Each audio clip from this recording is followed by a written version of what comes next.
Hey guys, welcome back to Andy's Dinosaur Reviews, and it is that time of the year again when we start getting all the reveals from the different companies. We've already had Schleik's reveals, Safari Ltd's reveals are right around the corner, and we now have the very first part of Collecta's 2021 reveals, and definitely some really exciting figures coming from them as always, and some beautiful figures. And the very first one that I want to bring up is this one right here. This is the Camusaurus. It is a Japanese hadrosaur. So I've really been praising PNSO recently as they've released quite a few hadrosaurs.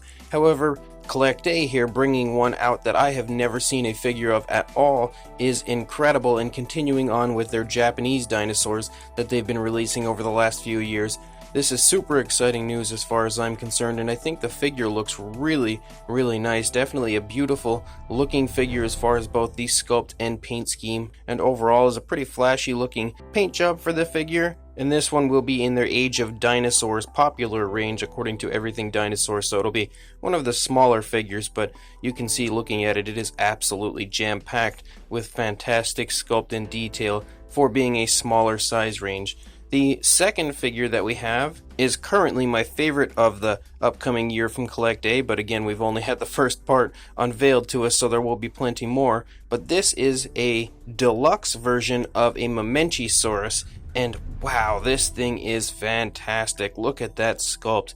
That sculpt is incredibly nice, and this is definitely going to be my favorite Mamenchisaurus figure that is currently out, even defeating the incredible PNSO version in my opinion. Again, not everyone's going to agree with that, but with my personal preference, I definitely think this one is going to be the best Mamenchisaurus currently on the market. Really gorgeous looking sculpt and a nice paint job too. I kind of enjoy having like darker, duller colors on large sauropods. I think it just really makes sense on those animals to have that type of a look, and Collecta has done a great job as far as that look and really pulling it off quite nicely here, while still including a few different variations of colors like different lighter and darker grays. So a really nice looking figure that I am extremely excited about, and currently my favorite of the upcoming year. We'll just have to wait and see what other figures they release to see if they can push this one out of its #1 spot for me. And then the final of the first round of reveals is the deceased Brontosaurus, and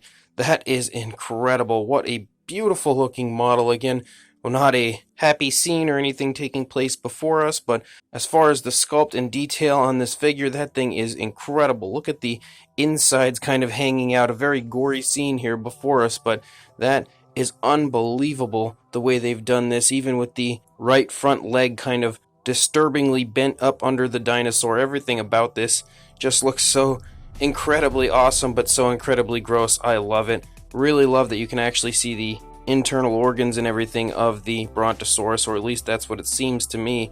Another beautiful sculpt, and this will be something that'll be really cool to have a new deceased dinosaur from Collecta, and really nicely matching up to their previous release of the Brontosaurus, which I think the living Brontosaurus was a fantastic figure, but this deceased version as well looks beautiful, and the paint also looks quite nice on it as well. Really nicely done overall. So these first three figures from Collecta for the 2020 year are all surefire hits if you ask me, and three figures that I am 100% excited to get a hold of. So once round 2 comes out, I will be sure to send it your way, guys, but until then, please like, comment, and subscribe, and I will see you in the next video. Thanks for watching.